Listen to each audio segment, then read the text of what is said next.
인간 역사는 아담을 통해서 이어졌다면 하나님의 역사는 셋과 노아와 족장들을 통해서 이렇게 이어지고 있습니다. 오늘 창세기 12장부터 50장까지는 족장들의 역사를 보게 됩니다. 우리는 지금 족장들의 복에 대한 주제로 말씀을 나누고 있습니다. 아브라함을 통해서 복의 시작이 됨을 알았고 이삭을 통해서 복이 계승됨을 알았습니다. 오늘은 세 번째 시간인데 야곱에 대해서 함께 살펴보려고 합니다. 야곱에 대한 이야기는 창세기 28장부터 36장까지 그리고 45장부터 49장까지로 두 부분으로 나눠집니다. 전반부는 야곱이 주체가 되는 그런 이야기를 하고 있고 후반부는 요셉의 이야기 속에 야곱이 나오고 있습니다. 그러니까 야곱이 주체가 되는 삶은 거의 앞부분이라고 할 수 있겠지요. 이 야곱은 정말 파란만장한 인생을 살았습니다. 그의 삶은 형통하지가 못했습니다. 결국은 그 속에는 자기 인간적인 것이 많이 개입되면서 나타나는 현상일 수도 있지요. 그는 복에 대한 열망은 많았으나 현실의 장벽에 부딪혔습니다. 쌍둥이로 태어났지만 동생이기에 장자의 복을 받을 수 있는 권리가 없었습니다. 결국 그는 인간적인 방법으로 자신이 복을 받으려고 했습니다. 팥죽 한 그릇에 가장 배가 고플 시기에 에스에게 그 팥죽을 팔면서 장자의 명분을 달라고 했습니다. 또 한 번은 아버지를 속여서 장자의 축복을 받아냅니다. 그 결과 형과 평생 원수가 되었고 그는 더 이상 집에 살 수가 없어서 저 멀리 바단 아람에 있는 외삼촌 라반의 집으로 피난을 가했습니다. 이 라반의 집에서 그가 형통하지 못했습니다.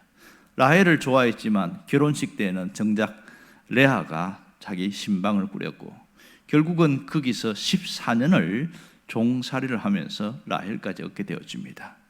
결국 20년간 거기서 살면서 이 라반이 얼마나 많이 속였는지 연봉을 10번씩이나 속였습니다. 그러니 그냥 정상적으로 하면 그는 아무것도 가진 게 없게 되어집니다. 이때 하나님 앞에 매달리기 시작하지요. 하나님께 은혜를 부어달라고. 그것이 오늘 이 본문입니다. 말도 안 되는 일을 하는데 하나님이 부어주시고 있어요. 그냥 자기가 이 병들고 약한 양이나 염소 이걸 따로 세워놓고 이거 아주 튼튼한 양들은 따로 세워놓고 그래서 전박이들만 나오면 내 것이 되게 해달라고 요청한 그것 때문에 전박이들이 나올 수가 없거든요. 10마리 중에 전박이는 1마리 나올 정도입니다. 이런 말도 안 되는 계약을 맺고 시작하는데 하나님이 부어주시려고 하니까 놀라운 일이 일어났습니다. 그래서 오늘 이 결과처럼 오늘 이에 매우 번창하여 양떼와 노비와 낙타와 나귀가 많았더라. 이 엄청난 일들이 일어난 것이지요. 그의 삶은 정말 힘겨웠지만 하나님께서 함께 하심이 있었기에 수도 없이 반전의 반전이 반복됐습니다. 가장 큰 반전은 20년간 형과 원수 관계에 있었고 고향으로 갈 때 가장 큰 두려움과 위협이 형이었습니다. 설상가상으로 400명의 군사를 이끌고 야복강 너머에 기다리고 있습니다. 도무지 갈 수가 없는 거예요. 아무리 자신이 잔꾀를 내어도 불가능했습니다. 이때에 하나님이 개입하십니다. 천사를 보내서 씨름을 하게 해서 그가 완전히 꾸꾸러지고 그때 하나님을 체험합니다. 그래서 브니엘이라는 것을 보게 되고 이름도 바뀌게 되시죠. 그 이후에는 하나님이 에서의 눈을 완전히 바꾸어 넣어서 원수가 사랑하는 긍휼의 대상이 되어지는 이 반전의 역사가 일어납니다. 그러나 야곱은 평생 자신이 험악한 세월을 살았다고 바로 앞에서 고백을 하고 있습니다. 120년의 인생을 살면서 정말 험악한 세월을 살다가 여기까지 왔다고 고백을 합니다. 오늘 야곱을 통해서 보여주는 하나님은 어떤 분인가 하는 것을 봐야 됩니다. 하나님은 야곱을 통해서 행한 일은 놀라운 역사입니다. 민족이 크게 확장되는 역사가 일어난 것이죠. 12 자식을 통해서 하나님이 이 야곱의 민족을 형성해 나갑니다.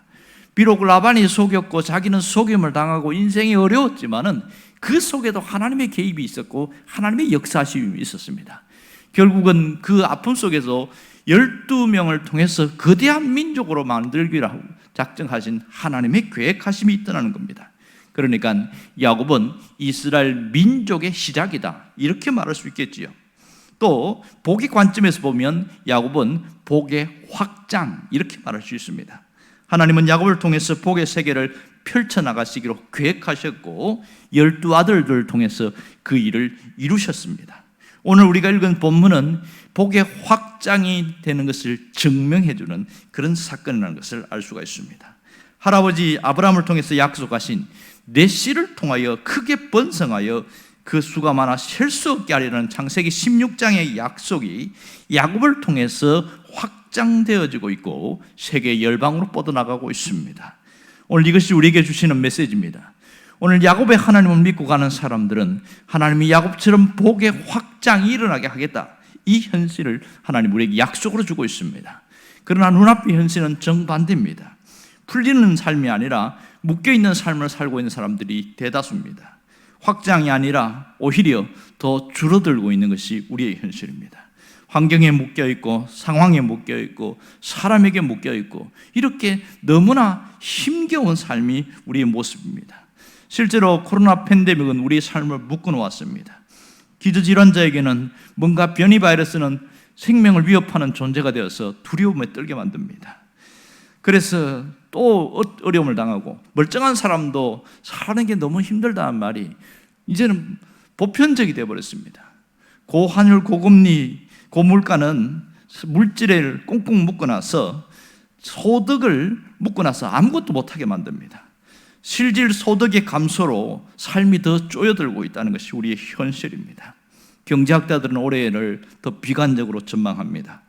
경기 침체는 아직 오지 않았고 장기간의 위기를 버텨낼 수 있는 특단의 대책을 내놔야 된다, 이런 얘기를 하고 있는 거죠.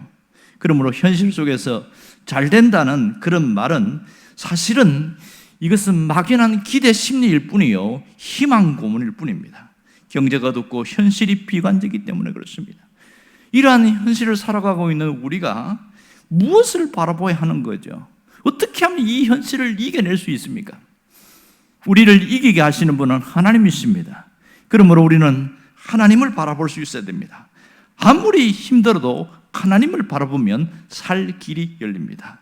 눈앞의 현실이 우리의 삶을 위협하고 있지만 결국 하나님은 우리를 버려두지 않으신다는 사실입니다.